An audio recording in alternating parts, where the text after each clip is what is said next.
Okay, it's okay. Welcome to Off the Stage Podcast. And welcome to Off the Stage Podcast. It's the show where we take musicians off the stage and into the pub to talk about the ins and outs of the music world.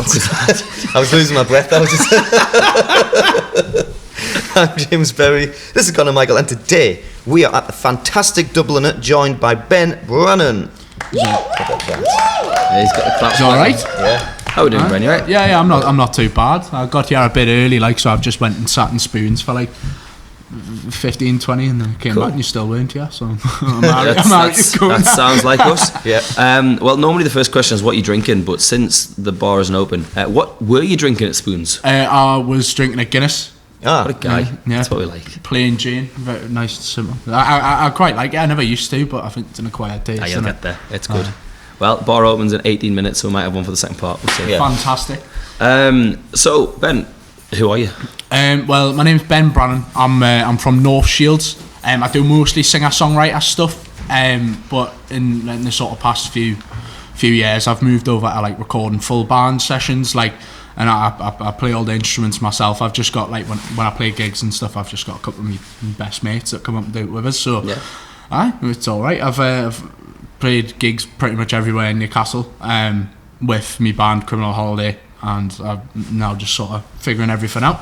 Cool. So are you preferring to go off as the band, or do you prefer to just be the solo act? It depends what mood I'm in, to be honest. If I'm in a fettle with them, I'll just tell them to do one and then Sounds all right. and then carry on my way. But it just depends. I feel like I write loads of different songs that have different feelings. So if I can't use something for the band, then I'll just have it as my own thing. It's quite nice just alternating between the two. It's definitely easier. Kind of thing, That's what I kind of do.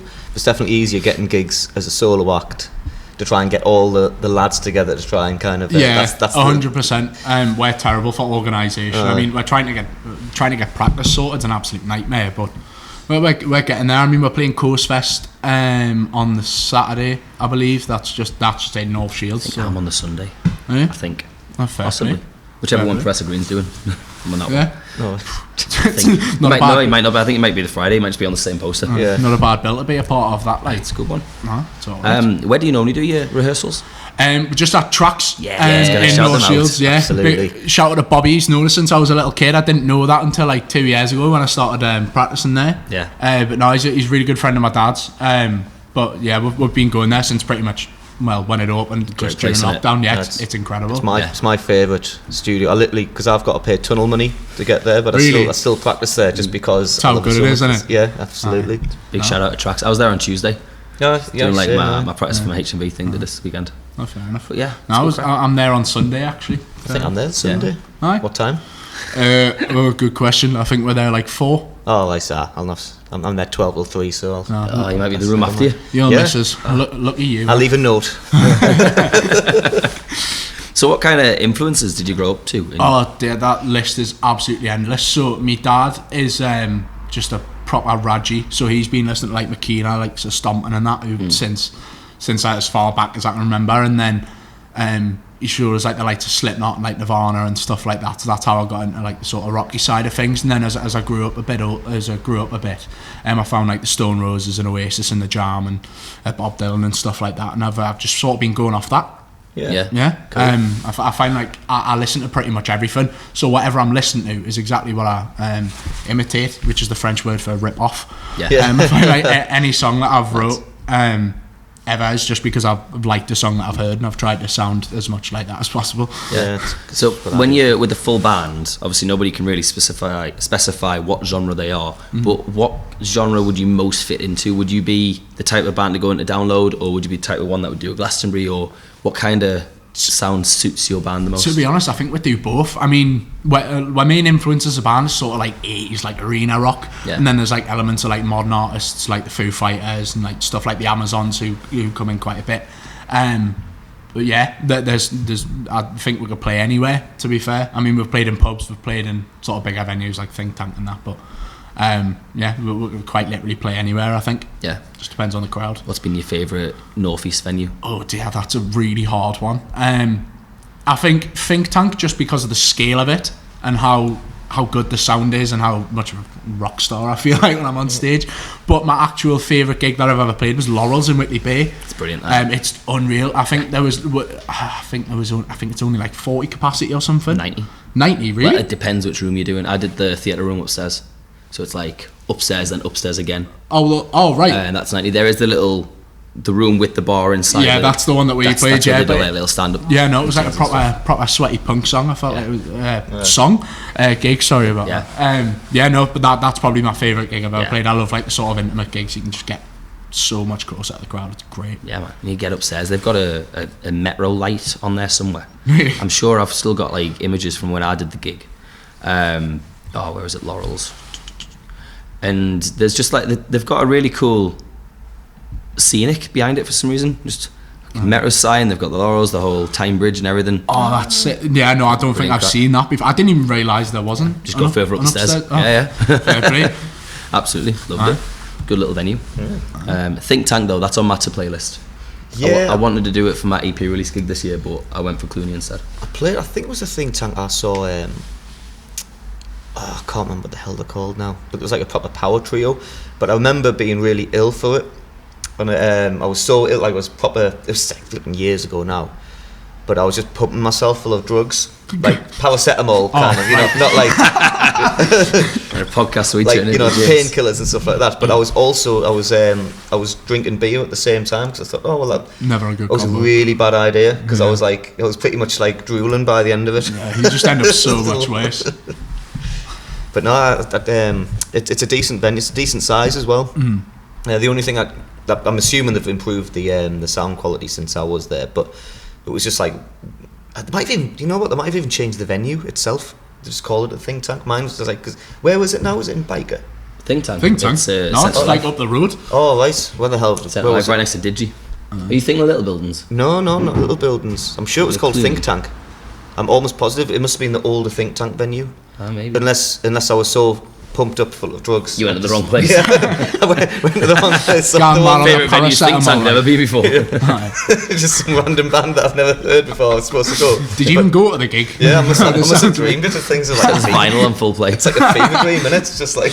I've seen Tall Shaves at Think Tank. It was a fantastic gig. I've supported a band there once actually. Where's the Think Tank? Centre for Life. Is it? You know where Rusty's on Centre Life? Oh. And next to it there's a bar that's called Think Tank. Well, if I don't go down there that often.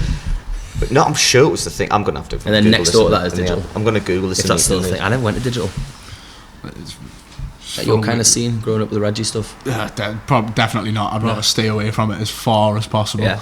Do you rather clubs or live music pubs? Oh, pubs. And that's 100%. Why we go to Dubliner. Final question on this part is up and personal. I just want to know what's the most personal song that you've got. What's it about? It's a very hard question because I feel like every song I write is just a different part of myself. But there's a song that I put out on Spotify. I think I was still in school, to be fair. It's a song called "Fool for You." That one's a really, really hard one to sort of talk about and sing at the same time. So a friend of mine was sort of going through a sort of drug problem, and it was just sort of about his journey. I mean, it's not really hard for me talking about because it wasn't me, but it's really hard just seeing him go through that. Yeah, and that's what the song's about. Just about no matter how many times like you try to stop something, you keep coming back, and I think anyone can relate to that in any sort of way you want. I mean, it could the song's called "Fool for You." It's sort of, and the person that the song's about, it's sort of stand in for, whatever he was going through. Do you know what I mean? So that one's a really hard one to play. That's probably my most personal song I've ever wrote. There's a song called "Running Back to Me," which isn't out anywhere. But that's about my mum and just me and my mum's relationship. Shout out Amanda Brannan. No, but I love my mum a bit, so that song is just really personal for me. It's not cutthroat, like there's nothing bad. It's pretty much a song about how much I love my mum. Yeah, so that's a good song. That's what you want. Yeah, cool. So we'll take a short break and we'll come back in part 2. We'll see you in a bit.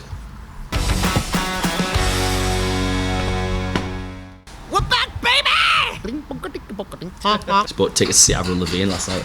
Oh really? Yeah. Oh. So excited.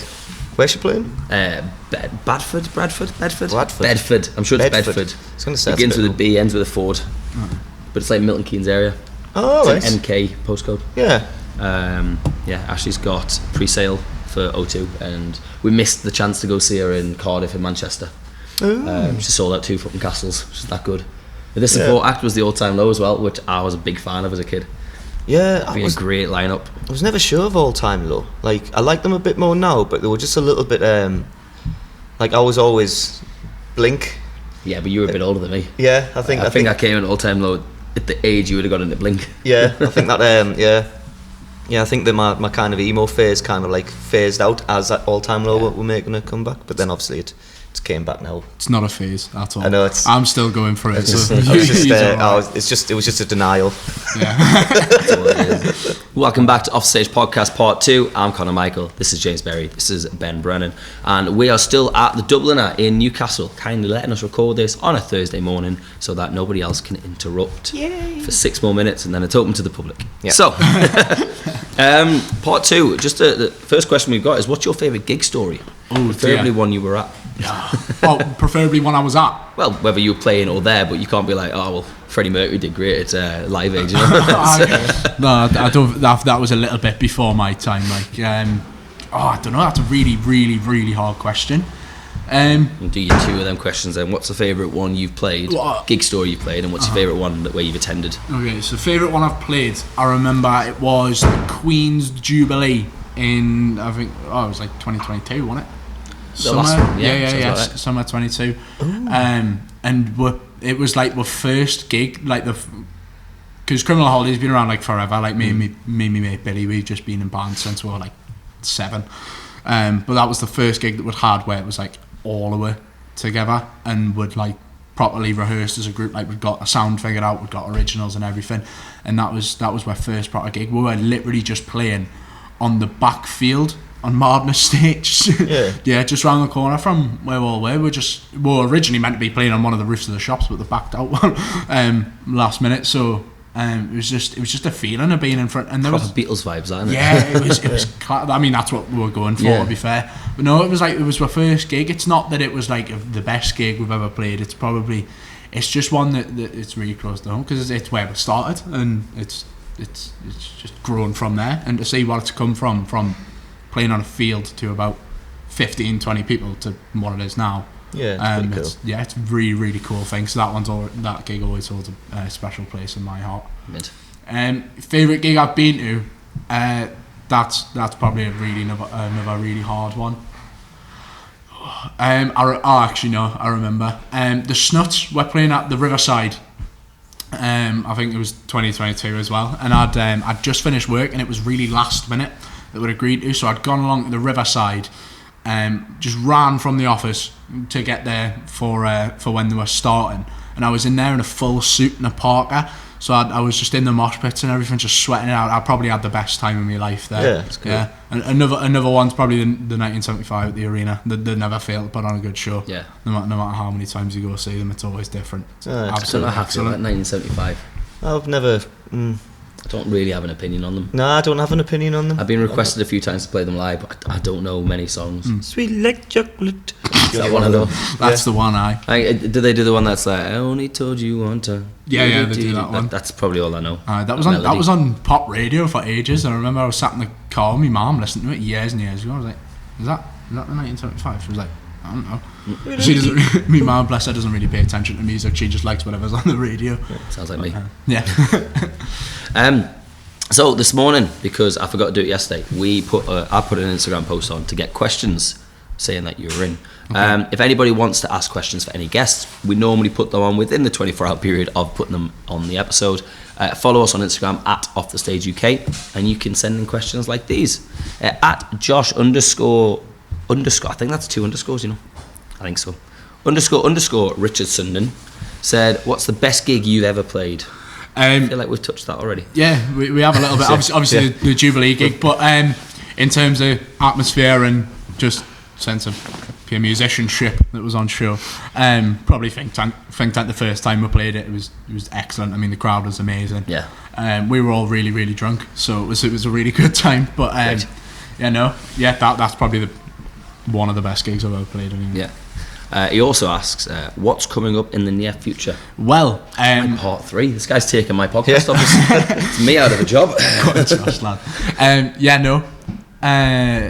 There's not a lot. Well, obviously, Coast Fest is the big one for this year. I mean, where we've got some stuff in the works for just like a sort of local venue, sort of tour in brackets. I think we've got just like loads of the small venues, like obviously the Engine Rooms. You've got Laurels, and there's Barca in Tynemouth that we're going to play. Yeah.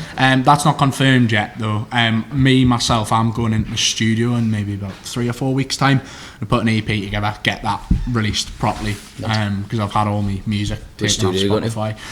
Just tracks, to be fair. Yeah. I mean, it's perfect. I mean, for the stuff I'm doing with Criminal Holidays stuff, there's like loads more elements, but with me, it's just bass, guitar, drums and vocals, so it's perfect. Yeah, it's lovely. Do you like properly recording tracks then? Like they've got like a proper studio and stuff? Room 6. Yeah, they do. How much do they charge? It's only like 20 quid an hour, to be fair. It's all right. And that's not bad at all. That's none for what they do. They've got bigging some up tracks all episode. This is the track special. Well, they should just be called an ad. It's perfect. No, they've got some stuff on the website that's been recorded there. Have a listen to it. It's pretty good quality, to be fair. I mean, Criminal Holiday recorded the first few demos whoever did there. Yeah. So that was, and they sounded all right for what we did. But then we moved to Blast in town, which is again just up the road. What I've been using. Yeah, just done an album with them. Yeah, it's fun. Fair I need to record an EP next. I need to write the EP first. At Reese_Barbering said, who's been your most influential teacher or mentor? Oh dear. Billy Banks, my best mate, guitarist since, as I said, I was about 7. I remember we used to have like little competitions on what riffs we could learn. I taught him the first ever riff that he learned on the guitar. It was Iron Man by Black Sabbath, but it was just 0-3-5 and then moving up the fretboard to wherever sounded about right. But yeah, Billy's always been there. I mean, he's an absolutely sensational musician now. Like there's no fault with him. Like he's absolutely incredible. So I mean, he's overtaken us in the race a little bit, but no, Billy's definitely been like my go-to. He's a bit of an inspiration. He is. Yeah. Bless him. Good. Also at Reese_Barbering said, what is your creative process like? It's very difficult because it changes every time I write a song. I mean, usually it just starts with some word that has come into my head and I think, oh, how can I fit that into a song? I've been writing loads at the minute purely just because I've been listening to loads of music. I feel like there's no creative inspiration if there's nothing to be inspired by. Do you know what I mean? Yeah. So if I want to write a song, I can't just sit there and write a song. It's like it's just got to come to us. Like it's not as if I can just sit there like a cog in a wheel. Do you know what I mean? Like it's hard getting like good songs to come to you, but once they do, they're all right. Yeah. Do you know what I mean? Yeah. So just listening to music. That's it. Mint. Yeah. That is simple as that. I feel like I've gone the long way around of just saying listening to music. Yeah. But it'll do. At jdom.05_ said, when is he going to release some new tunes? Probably in the next sort of 2 or 3 months. I think, as I said, I'm going into the studio in about 4 weeks' time. Just to get an EP done, then I'll start putting those out sort of one by one, and then actually put a decent EP out. Because as I said, I've had all my music took off Spotify recently. Not my doing or anything. Just the distributor wasn't great. So yeah, just as soon as everything's back up and running, I found a new distributor. Everything's good to go. Well, I was using United Masters. Jake. Yeah, that's the one. Who are they? I don't know. I'm just saying his music off. It's like you knew something. No. They were recommended to us by Jake Major, who's also a really good friend of mine. He was using them, and then like a year later, he was he had all his music took off because I think he was underage when he recorded it and put it out, which is a weird reason. Like yeah, and then they've literally just done the exact same thing to me. They didn't mind taking your money, but like yeah, exactly. Like it's ridiculous. I was paying like 70 quid a year for the premium as well. Like ridiculous, but do better, United Masters. Yes, please. Like that, I recommended Ditto Music to James, and then about a week after that, I left it and went to DistroKid. Yeah, well, I'm gonna go because I've always used CD Baby. I used Ditto, but Ditto actually, I've only released one thing through Ditto. It's faffy, innit? Yeah, but not only that is you obviously put it in like a good few months in advance. Well, I did that, and then like a few weeks before it was due to be released, they said, oh, actually, it's not going to be released this date. It's going to be released another date. It's like, It's like, Yeah, I had a live EP due out last year, and it just didn't happen because of it. And I literally had a gig and everything to like a release party that I didn't have a song to release the party to. Really? So I was just like, yeah. So I might just delete Ditto and just stick with CD Baby. I mean, it's expensive. I say it's like Distro Kid doing me sound at the minute. I know, but I like just because it's like £10 to put a single out, which is quite expensive, but it stays there forever. You don't have. There's no subscription. Yeah. You can just it just leaves you there, and it puts it to absolutely everything. Never had any issues except my name, but that was my fault. jdomon.05_ also said, can he hurry up and get his old tunes on Spotify? Brackets, my playlist feels empty. Yeah, I'm working on it. I do apologise for any inconvenience caused, but it is in the works. Shouldn't be too long now. I think, as I said, about 2 or 3 months before anything's even being announced, to be fair. Fair enough. Yeah. Again, Josh__ Richardson said, are you from Tynemouth? No, I'm not from Tynemouth. There is a common misconception between North Shields and Tynemouth. Yeah. I'm from North Shields. I'm not from Tynemouth. If we can just clear that up on the podcast. Where's the border? Where's the border? Tynemouth. And there's a lot of, there's Tynemouth and then there's North Shields. There's no in between. there's a lot of people who are from North Shields that get the reputation North Shields, but they're not from Tynemouth. Oh, they're from West Tynemouth. That's what they say up there. So which is the more desirable place to be safe? Is Tynemouth like the poshy bit? It's the poshy bit. North Shields is if you want to sound like you've come from. No offence, North Shields. We're both from there. North Shields, it's kind of like if you want to sound like you've come from rags to riches. Right. Yeah. Is kind of story. Yeah. Whereas if you're from Tynemouth, sometimes you get away with saying you're from North Shields when you're not. Yeah. Oh, so you're trying to like trying to make culturally story. appropriate the working class by saying like, well, I'm from born and bred in North Shields. No, you're not. You've got to flip a mansion in Tynemouth, sit down and shut up. Well, to be fair, I live in Whitley Bay now, so it's canny posh round there. So. But that's the rags to riches, isn't it? Yeah, well, there we go. Moving up in the world. I know. Yeah, no, it's all right. Yeah, I'm not from Tynemouth. Josh, thanks. And then final question at Mrs. Berry Insta said, what's your favourite breakfast item? Bacon, without question. No, I retract. Cheesy hash browns. Yeah, They've started cheesy hash browns. They've started doing them in Aldi, I think. They just do them in the air fryer. Take about 12, I think it's 15 minutes. That's a good idea. Probably the best thing I've ever eaten in my entire life. Cheesy chips in it. Yeah, exactly. Yeah, We go for James. It's amazing. I think just hash brown, to be honest. Just anything with a hash brown in it. I love hash browns. I'm going potato cakes. Yeah, I make my own kind of. I call them hashlets. You look at me like you've never heard of What is a potato cake? It's like an Irish, like, what do you call? I don't want to say hash bread, brown. but what's like the category for Is it like bread? a biscuit? Is it like? No, it's kind of like it's like a pancake, but it's potato cake. It's weird to describe it. Go to Morrison's, go get a Woman's potato cake. Have it on the 17th of March because Paddy's Day. It's an Irish delicacy. It's fantastic. I think there's a similar thing. I think it's called Boxty. I think it might actually be the exact same thing, but it's just potato and onion fried into a pancake. So I think that might maybe. Yeah. I don't know how it's made. It's just called a potato cake. Yeah. But fucking amazing. Fair play. Bit of bean sauce on that. Yeah, it sounds very much like a hash brown. Yeah. We all like potatoes, I guess. Exactly. It is just Loads of variety. That's it. So last week we had. Come on, James. It was only Monday. Sapien Records. That's right. And they have given us 3 questions to ask yourself. Okay. Question 1: pineapple on a pizza? No. Oh, I disagree with you there. Not a popular one there. No, really? Well, you know what's what? your stance on the situation? I don't understand why it's such a controversial issue. Exactly. You either like it or you don't. It's like anchovies. Like I wouldn't have anchovies on pizza, but that's just like anything fishy on a pizza it's just weird to me. But I get that. But like from like tuna pizza, is there such thing as tuna pizza? I bloody hope Probably. not. Pineapple on pizza, I don't mind it. I haven't got a problem with it. It's when people go, oh, you can't put pineapple on pizza because it's a fruit. The base is a tomato sauce. Is it? Yeah. Tomatoes and fruit in it. Yeah, fair enough. You'll get away with that. But no, pineapple on pizza is absolutely disgusting. I'm not a fan of Hawaiian, but I do like a bit of pineapple pizza. It's a bit of sweet flavour in it. Is that not? You can put pineapple on pizza on different toppings as well. Why? It doesn't have to. Because you can. Has anybody ever had orange on pizza? I haven't. I'm just wondering if anyone I haven't given it a try. Okay. No. Experiment. I Can't say we don't like it till we've tried it. Unless it's squid. I did that thing when I was younger and I had onion rings and it wasn't onion rings and it's put me off squid for life. No, fair enough. Oh, squid rings.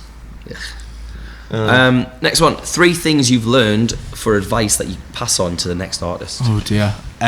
Don't get drunk on stage. Not good. Not professional. That is a good advice. Brilliant Actually. one. Yeah, please don't do it. It was a lot. I think that's sort of. You learn the hard way, don't you? Yeah, you really do. Yeah. I played a gig at Clooney 2 in Newcastle, supporting Boycott Kenny and Idle Hands, and we played that whole show all over absolutely mortal, to put it for lack of a better word. But it was probably the worst sounding gig we've ever played. But we were on stage, we were none the wiser. We thought we sounded great, but looking back in the videos, like, you just cringe. Yeah, it's the worst thing. And if you want to keep your sort of good reputation, don't get drunk on stage. Yeah, I mean, a pint's fine. Of course. I'll have a pint to relax myself. But if you're having like 4 or 5 pints and then you're coming on, Yeah, no. Well, We've had bands on before who said that's their ritual before they go on stage, to get really drunk and just enjoy it. Fair and play. it's like, it's good at the time because, like you say, you don't realise it. But when you look back, you go, no one's going to take you again for that gig. Worst thing in the world. Yeah, don't get drunk. Another one, to be fair, it's probably the only thing I've heard. Don't get really drunk. Yeah, don't get really drunk. Don't get slogged. That is a really hard. Don't rush things. As I said earlier, like if you feel like you're just gonna sit down and you want to write a song, or you feel like you have to because you haven't been, don't do that, because that's not where you're gonna get your best work. If you're gonna sit around and write songs, just make sure it feels natural, because then if it doesn't, then you're just gonna hate it. And yeah, that's true. And that's the worst thing you can do as a musician. Was it 3? Was it 3? Yeah. Yeah. Just get yourself out there. Do as many gigs as you can in as many places as possible. Spread your name. Yeah, exactly. Get out there. And then final, we just need 3 questions for next week's guest. Okay. They don't have to be musical questions. They can be anything. Pizzas. Yeah. Okay. I have been thinking about this, and all 3 of them were musical, to be fair. That's all right. Right. So who is your dream band that you'd want to support? If you could support any band, who would it be? I messaged Scouting for Girls the other day, but they haven't replied. No. What are you laughing at? You got to try. Yeah, fair enough. No, I messaged the Who the other day, and they didn't respond. Yeah, That makes sense. Who? No. Aye. Yeah. Second one's pretty much. The second one's just a cop out. It's pretty similar question, to be fair. What is your dream festival lineup? So 3 headliners, and then like 3 supporting acts. I like these questions, because do you just pick 3 of your favourite bands, or do you pick a band, like bands that would go together, that would make sense to kind of put together in a festival to have a specific no, sometimes I just sit in my room and just write down bills that would just be absolutely insane. You'd think, I would love to go, I would pay at least £100 to go and see them. 100%. Yeah. And then finally, I think you have pretty much asked the question. What's your favourite venue that you've ever played? Mint, before we take a break, I only asked 2 out of 3 questions before. The final one is, what's 3 of the most influential artists to you? Probably, obviously being from North Shields, Sam Fender, 100%. There's a band called Creeper from Southampton, sort of pop punky type thing. They've been around forever, and the Stone Roses, so it's a bit of a sort of an eclectic bit of influence, but like indie rock kind of. Yeah, sort of. Mint. Yeah. Cool. We'll take a break. We'll be back in part 3, and we'll stop scaring the customers. We will see you in a bit. Just keep seeing people walking in, and they go, "Oh no." Hey, this is Busted, and you've been listening to Off the Stage.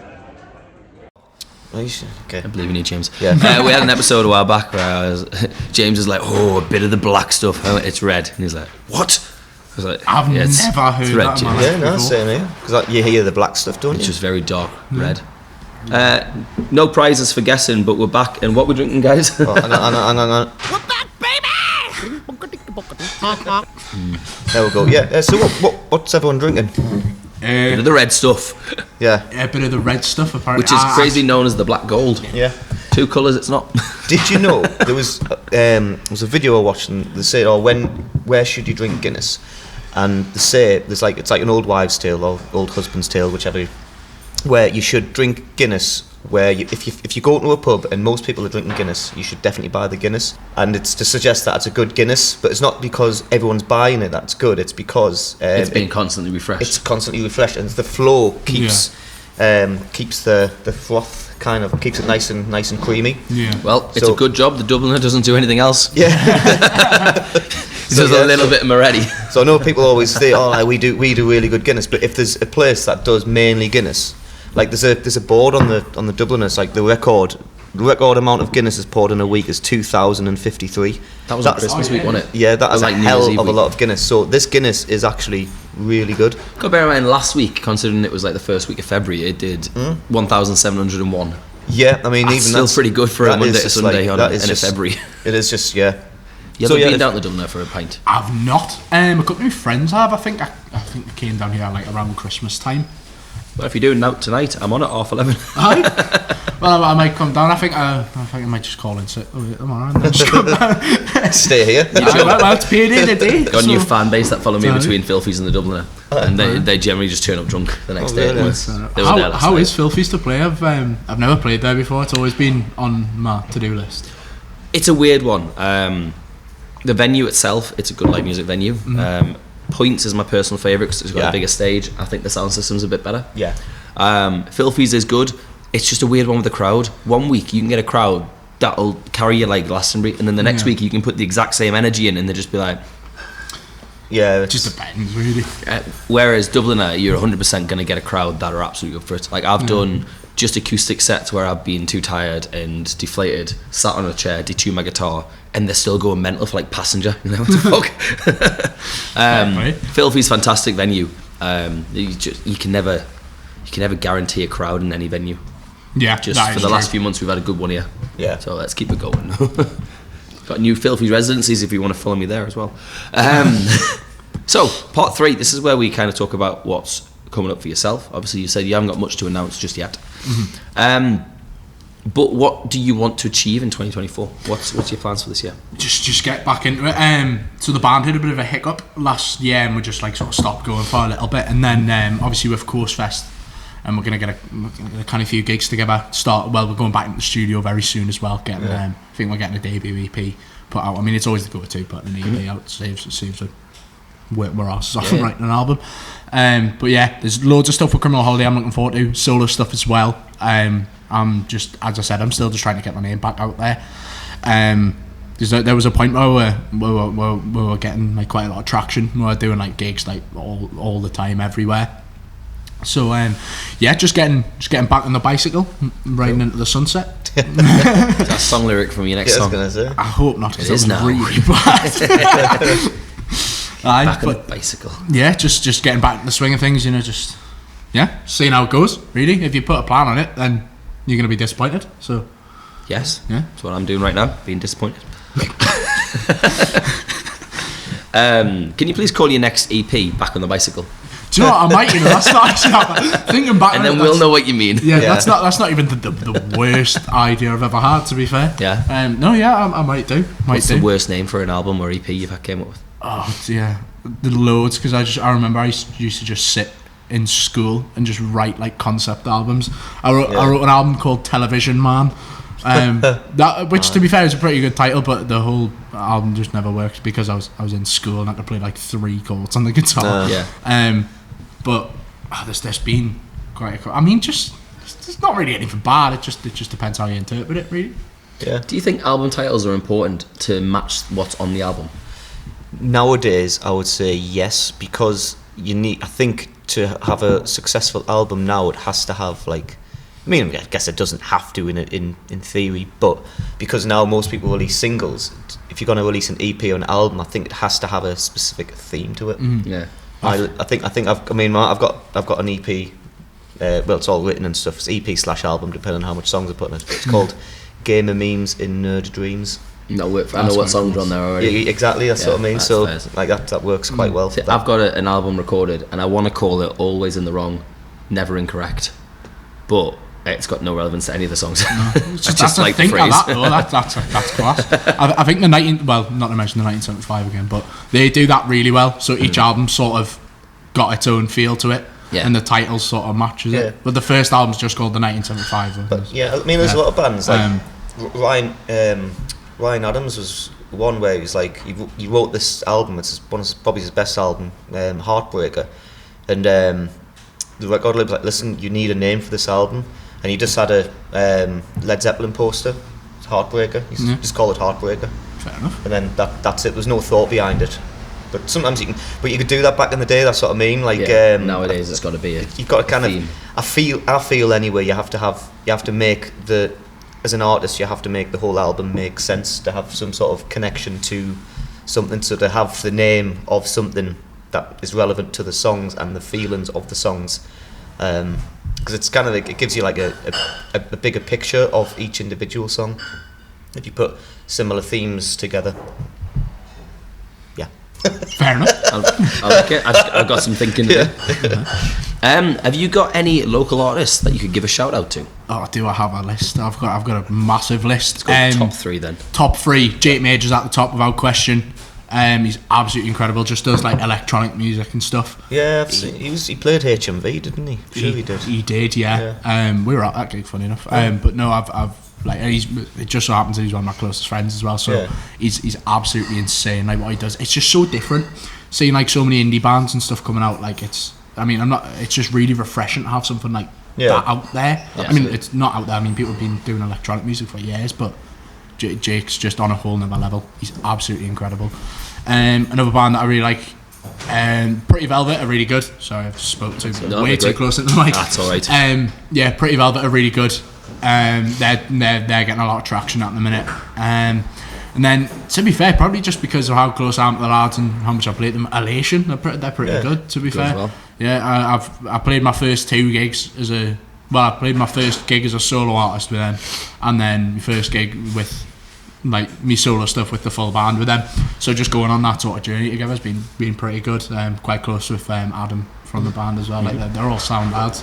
They're great. Pretty Velvet and Elation we've had on the podcast. We have. Yes, I think it's Jake Major we haven't. So if you want to get on, mate, just drop us a message. I did tell him I was coming on. I did tell him the messages, like, because he's a really interesting dude. He's an absolute howl. We're in the middle. Obviously, this is episode 91. We're in the middle of trying to make episode 100 a bit of a milestone musician, and we're just leaving the dates free at the minute so that we've got a specific person in mind that we're trying our best to get on. We just need to chase that up today, I think. Yeah. Don't worry, we're still open. Don't worry, guys. Yeah. It's all always.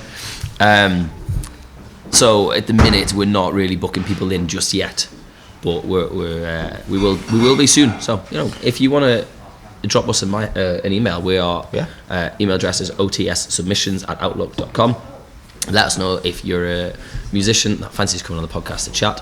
Let us know if you've got a song you want to promote, because we are trying to do Song of the Week, and after this Friday I've got none left in my inbox. I think there might be a couple, actually, to be fair. I might be lying about that. I'll double check them. How can people find you on social media? Well, I'm on Instagram. It's just Ben Brannan _. My name's a bit difficult to spell. Well, it's not difficult to spell, but people sometimes spell it with A's, O's, E's, everything. It's just BRANNAN. And that goes the same for me Facebook, me Twitter, well, X now as they're called. Yeah, it's X. Yeah, and me SoundCloud as well. I mean, as I said, my music being on Spotify, but my SoundCloud's still going, so there's still some stuff on there that you can That's find. a big thing to hit up now, SoundCloud. Yeah. Taking up a lot of the algorithm from lesser than millennials. Yeah, well, millennials are the last people to use Spotify, and SoundCloud's becoming big for like Gen A's and whatever. Yeah, absolutely. That's what I'm wanting to get on, to be honest. SoundCloud. That and Bandcamp. Yeah. Want like that now? I bought your single. Did you? Did I? Oh, yeah. James, I sent it to you for free. I know. I just like to spend money. You see. What a guy! Well, I've got a lovely horse T-shirt pending at the minute. I'm waiting to see if I get done for copyright. You ever heard the song "Horse Outside"? I have, yeah. Right, I've got my own version of it on Spotify. Yeah, I have heard it. And I don't know if I'll get done for copyright if I made this the merch. Oh, definitely not, man. No, that's class. That is. It's one of the. Oh, I would wear that. Would you? I really would. Yeah. No. Yeah, okay. I might make like 50 limited edition T-shirts or something like that, and just and sell them out. Yeah. Follow me at Conor Michael UK if you want to see what I'm talking about. Yeah, that's been good crack. Yeah, enjoyed it. If you want to follow the podcast and you haven't already, we are at Off the Stage UK. Tell your friends, tell your enemies, tell your loved ones, tell your exes. We don't really mind. Just make sure they listen. New episodes every Tuesday. gig guide every Monday. There is Song of the Week every Friday. There is loads of shit going on, really, to be fair. Absolutely. Thank you very much for popping on. Thank you very much for having me. Final question we've got for yourself, Ben, is what song are you going to play for us? Well, I can't talk about Fool for You and not play it, so I thought I was originally going to play Clueless, but I thought I've changed my mind in the break, so yeah, I'm going to play Fool for You. Awesome. Perfect. Well, we'll be back in part 4 for Fool for You. Thank you. See you later. Thank you very much.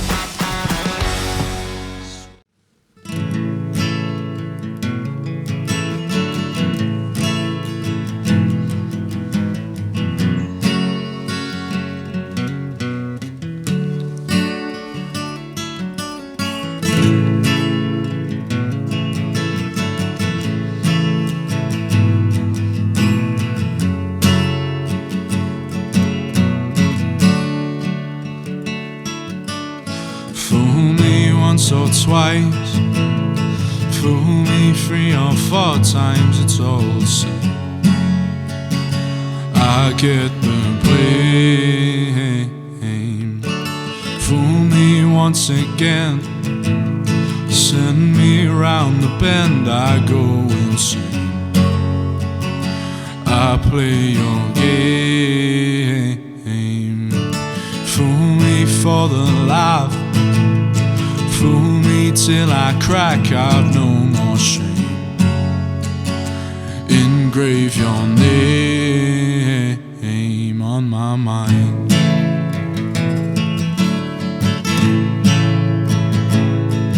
Cause there's no other fool like I, who run back every time I hear your name.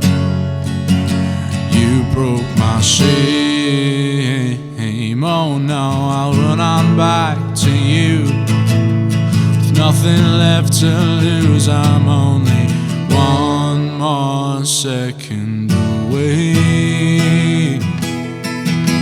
So give me one good reason why I shouldn't call. Give me one good reason there's no chance at all.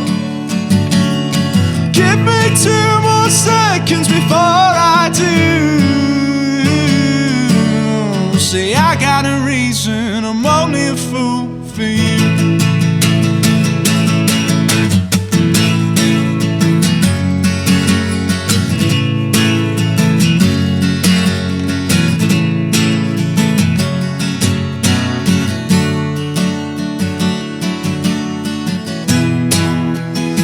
I'm a fool for you. Cheers. Spot on. Excellent.